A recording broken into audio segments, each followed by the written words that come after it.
أعوذ بالله من الشيطان الرجيم. بسم الله الرحمن الرحيم. تلك الرسل فضلنا بعضهم على بعض، منهم من كلم الله ورفع بعضهم درجات، وآتينا عيسى ابن مريم البينات فأيدناه بروح القدس، ولو شاء الله ما اقتتل الذين من بعدهم من بعد ما جاءتهم البينات ولكن اختلفوا فمنهم من آمن ومنهم من كفر،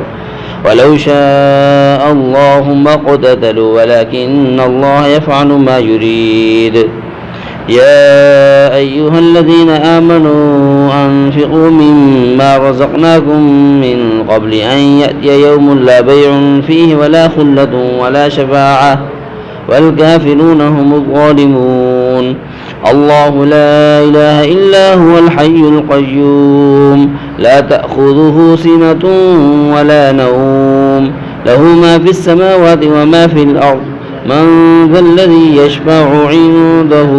إلا بإذنه، يعلم ما بين أيديهم وما خلفهم ولا يحيطون بشيء من علمه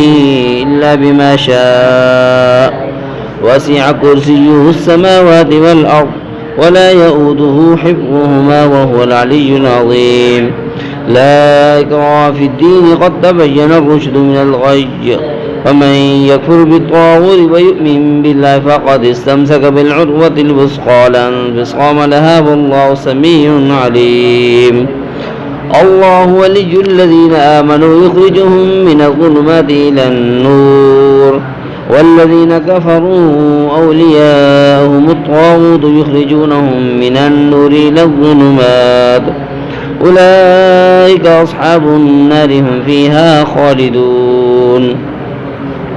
ألم تر إلى الذي حاج إبراهيم في ربه أن آتاه الله الملك، إذ قال إبراهيم ربي الذي يحيي ويميت، قال أنا أحيي وأميت. قال إبراهيم فإن الله يأتي بالشمس من المشرق فأت بها من المغرب، فبهت الذي كفر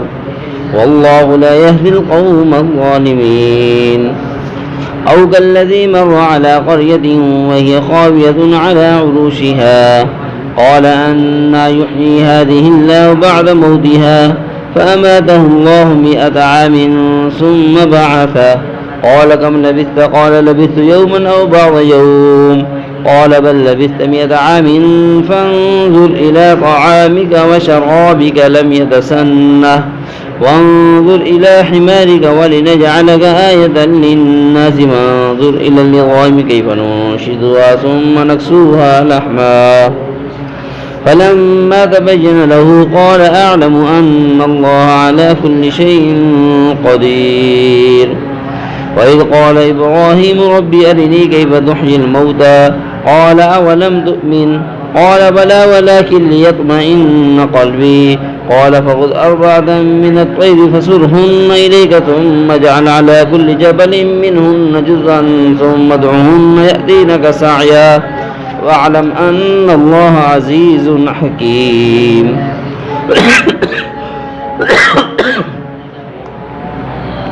مثل الذين ينفقون أموالهم في سبيل الله كمثل حبة أنبتت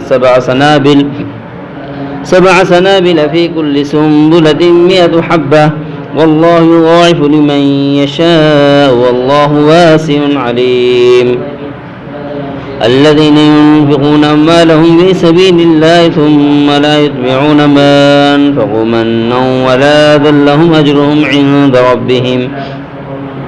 ولا خوف عليهم ولا هم يحزنون. قول معروف ومغفرة خير من صدقة يتبعها أذى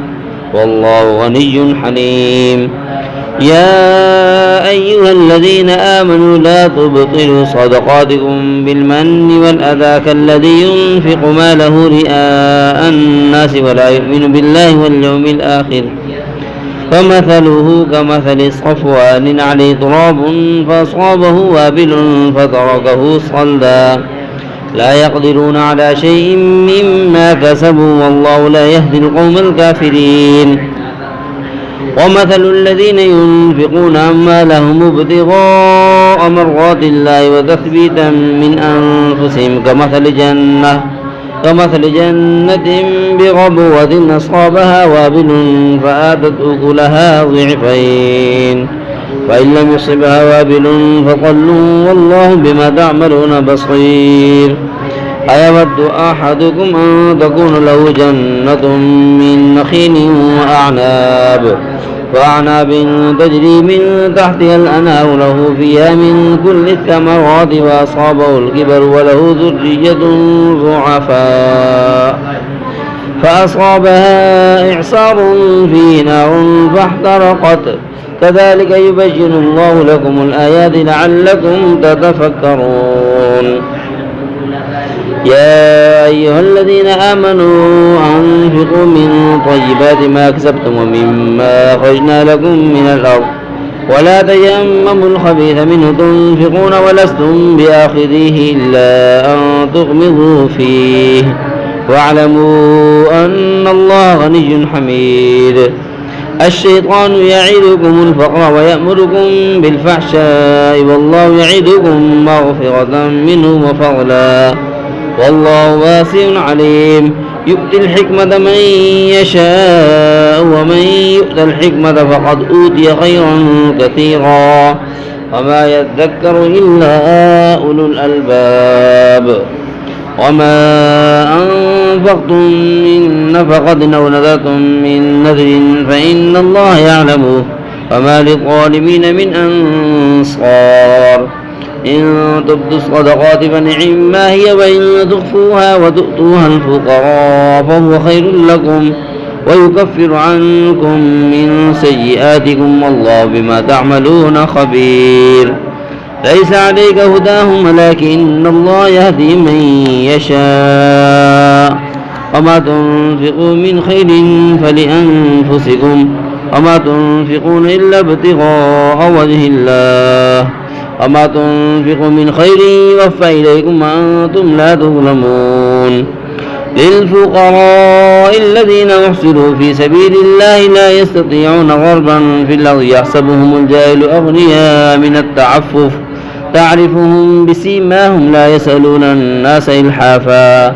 وما تنفقوا من خير فإن الله به عليم.